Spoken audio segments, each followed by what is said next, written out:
Olá, queridos, eu sou o Padre Rodrigo Carneiro. Esse é o nosso canal, Atraídos pela Palavra de Deus.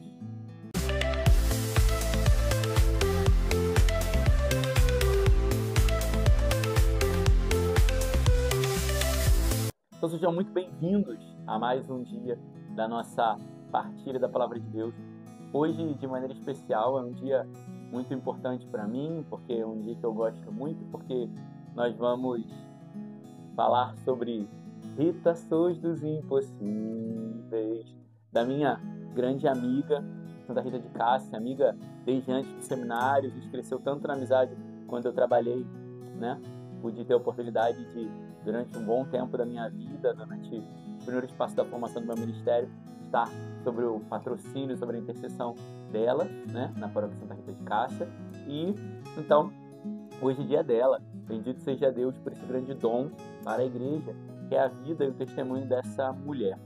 Uma mulher que foi toda de Deus, tudo aquilo que ela fez foi para a glória de Deus. Então, uma mulher que não queria casar-se, porque desde cedo alimentava no seu coração o desejo de dar a sua vida a Jesus, mas a sua família a prometeu em casamento. Então, por obediência, se casou. Então, uma mulher obediente, uma mulher que soube ir além da sua vontade. Ela tinha uma vontade de entregar sua vida para Deus desde cedo, mas como não podia, sua família já havia prometido em casamento, e era uma família que era muito complicada, que poderia dar muitos problemas. Então, para não envergonhar a sua família, para não criar problemas para sua família, ela assumiu essa missão de se casar. Casada, deu um grande testemunho como esposa, porque tinha um marido que fazia atrocidades, um marido que matava pessoas, um marido que era difícil, se embebedava, chegava em casa às vezes embriagado, que era violento, mas ela se manteve firme e fiel ao lado desse marido. Algumas vezes se trancava no quarto, algumas vezes colocava água na boca para ficar com a boca cheia d'água e não responder às investidas que o marido fazia contra ela, as ofensas que recebia. Então, mas rezava constantemente, não para que o marido... Não vai dizer o Gelati que Santa Rita rezava para que o marido morresse, não vai dizer o Gelati que Santa Rita rezava para que o marido dela desaparecesse ou ela tinha vontade de ir embora, mas vai dizer que ela se santificava pela conversão dele. E foi isso que ela alcançou, porque o exercício espiritual que ela fez de se santificar, aceitar tudo aquilo, suportar todo aquele sofrimento, por amor a Jesus e pela conversão do marido, gerou um grande fruto, que ele finalmente se converteu. E aí, após se converter, a gente conhece um pouco da história. Mas aí, antes disso também, sabe que ela vai ficar viúva, porque o marido dela vai morrer. Essa parte que eu tenho que falar agora. O marido dela vai morrer assassinado, porque ele tinha muito sangue nas mãos, né? E os homens não estavam convertidos, então desejavam vingança do sangue que ele havia derramado. Então, para a gente ver também que Santa Rita, em momento algum, queria vingança, porque era uma mulher que havia conhecido Jesus, mas os homens que não conheceram Jesus desejam vingança e acabaram mesmo depois dele convertido. Mas bendito seja Deus que ele se converteu, porque Santa Rita conseguiu levar o seu marido para o céu. Ela cumpriu o seu papel de esposa, porque o seu marido foi batizado, se converteu, conheceu a Jesus. Então ela cumpriu o seu papel de esposa, que foi garantir o céu ao seu marido, porque se ele tivesse morrido pagão, ele poderia ir para o inferno, e ela garantiu o céu para ele. E depois, esse ambiente de vingança queria contaminar os seus filhos. E aí sim, diz a Nosso Senhor que preferia que seus filhos morressem a vê-los ir para o inferno por vingança. E aí os filhos adoecem e morrem. Ela não pede diretamente para que eles morressem, mas ela diz que preferia pela salvação deles. Então, entende que existe um movimento não de acabar com um problema, não de dar fim, dar cabo a uma coisa, mas o interesse da salvação daquelas almas, o interesse pela salvação da alma dos seus filhos. Então ela havia entendido que seria melhor para eles se eles morressem sem vingar-se, sem sangue nas mãos, do que ter sangue nas mãos e correrem o risco de ir para o inferno. Então esse é o movimento da vida de Santa Rita. E aí a sua vida de religiosa, perseguida porque havia entrado no convento, já não era mais virgem, havia entrado no convento de uma forma milagrosa, né, como nós sabemos e conhecemos, mas que por não ser mais virgem, por já ser de uma idade avançada, a superiora a provava de muitas formas, para tentar ver se a vocação dela era genuína ou para que ela fosse embora mesmo, porque a superiora não podia fazer nada porque simplesmente Santa Rita apareceu dentro do convento. Então, a superiora pelo menos entendeu que era vontade de Deus que aquela mulher estivesse ali. Só que tentou prová-la de todas as maneiras. E em nenhuma das provações, Santa Rita se desviou, se fez de rogada, se fez corpo mole, né? Quando a superiora pede para que ela regue todos os dias um tronco morto, ela por fidelidade regou e o tronco floresceu. Para mostrar para nós que a fidelidade e a obediência faz florescer. A fidelidade e a obediência dá fruto. Também podemos ver na vida de Santa Rita que ela implorou a Deus para que pudesse participar do seu sofrimento e dos seus estigmas, já tendo olha que interessante, já tendo todos os sofrimentos na vida dessa mulher. Perdido o marido, casada obrigada, perdido o marido, sofrido com o marido, perdido os filhos, entrado no convento, sofrendo com a superiora. Ela ainda pede a Nosso Senhor que queria se unir ainda mais a ele. E é quando ela recebe o estigma, né, na sua fronte. E aquele estigma que causava muitas dores, que causava ela precisar ficar sozinha porque tinha um cheiro muito forte, mas ainda assim ela não desistiu de Deus e continuou nas suas convicções. O que a gente pode entender disso? Santa Rita é um exemplo de mulher, esposa, mãe, viúva e religiosa. Mas mais do que tudo isso, porque para os homens, o que Santa Rita pode dizer? Além de tudo isso, Santa Rita era um exemplo de uma mulher cristã, porque havia conhecido Jesus.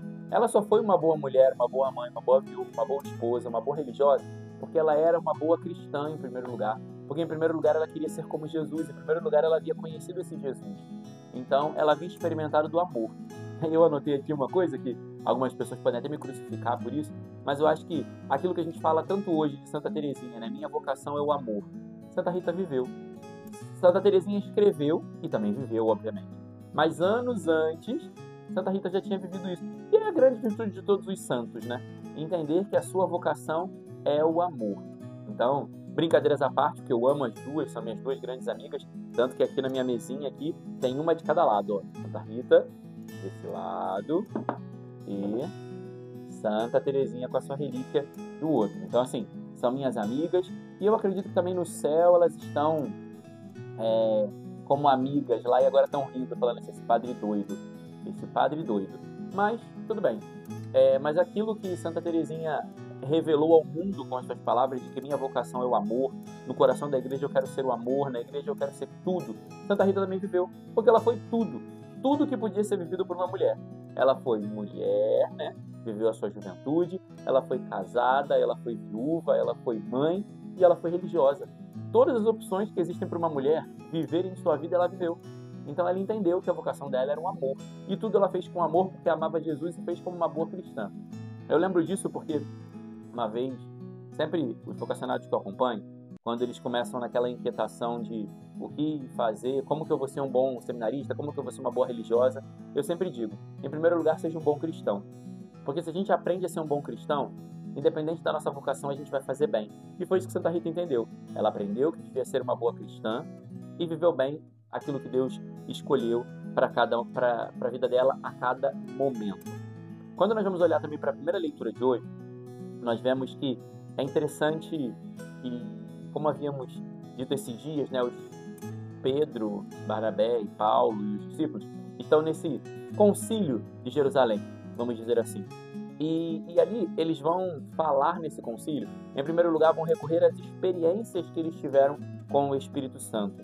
Porque as experiências que temos com Deus, assim como Santa Rita teve muitas experiências com Deus, as experiências que temos com Deus, elas vão formar as bases da nossa fé. E a experiência é que vai produzir a tradição da igreja. Quando nós temos uma experiência com algo, aquilo vai se tornar um costume na igreja e vai se tornar uma tradição. Eles também vão recorrer à Sagrada Escritura e, a partir disso, eles vão formar aquilo que chamamos do magistério.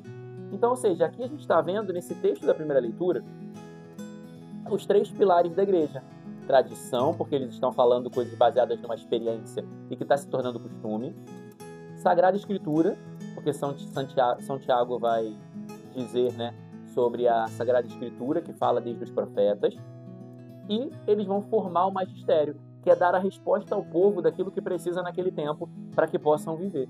Então a gente está vendo a igreja se formando e os pilares da igreja. Tradição, magistério e Sagrada Escritura. A beleza, olha como é bonito isso. A nossa igreja é muito linda, né? Muito lindo a gente ver isso. E também, Pedro vai dizer, deixe os pagãos Porque se Deus deu a eles o mesmo Espírito que a nós, não vamos ficar colocando pesos sobre eles. Quem somos nós, então, para julgar?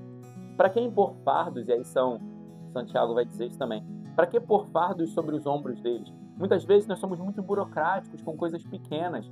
Às vezes a pessoa quer chegar na igreja, quer participar da missa, quer participar de um grupo de oração, quer participar de um grupo de partilha, e a gente bota uma burocracia. Não, você não pode por causa disso, por causa daquilo outro. A gente vai colocando tabus para as pessoas. Aqui é diferente de uma coisa sacramental. Por exemplo, uma vez eu discutia muito com um padre que dizia: a gente está afastando as pessoas do batismo. Não, calma. O batismo é uma coisa porque é sacramento. Então eu não posso, simplesmente porque a pessoa quer ser batizada, aceitar um padrinho que não é condizente, porque está em desacordo com o magistério da igreja, porque no Código de Direito Canônico tem uma lei para isso. Então, não é isso que eu estou falando. Eu não estou dizendo que a gente vai aceitar qualquer pessoa ou fazer um matrimônio de qualquer jeito. Não. Devemos ter uma burocracia razoável para os sacramentos. Mas às vezes a pessoa quer participar de um grupo de oração, quer participar de um encontro, tem uns casais, quero partilhar com os casais. Não pode porque você não fez isso, não fez aquilo, não tem...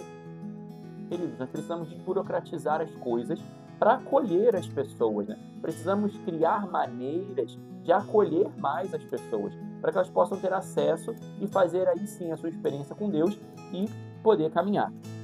Tiago vai completar ainda dizendo que aquilo que devemos fazer é ensinar as pessoas a não viver uma vida profana. Então o que ele quer dizer com isso? É que às vezes a pessoa chega, vinda de uma outra religião, de um outro rito, né, de uma outra questão, e aí ela começa a viver uma fé misturada. Então, a gente tem que acolher essa pessoa, a gente não vai expulsar ela, mas a gente precisa começar a ensinar para ela que aquela fé que ela está vivendo está misturada. Então nós precisamos começar a ensinar ela a purificar as coisas. Por exemplo, uma coisa que provavelmente acontecia. Todo judeu piedoso, quando chegava em casa, lavava as mãos antes de comer ou de fazer qualquer coisa. Um pagão não tinha esse costume. Então, quando ele chegava no jantar, nas coisas, na casa das pessoas, ele não fazia isso.